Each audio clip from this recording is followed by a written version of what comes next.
sahaja lemah nunyin kajembaran dina tanggal 10 terhadap keluargana terhadap dulur-dulurna nu biasa daharna jeung tri poe eta mah meuli daging tah ieu ngangeunahkeun ka keluarga dahar ditingkatkeun di poe eta nginum ditingkatkeun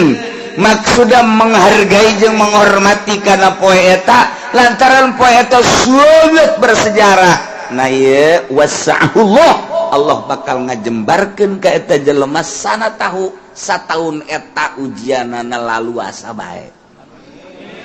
pokona lamun urang nyen kajembaran tanggal 10 kaditu lamun boga duit jembar bae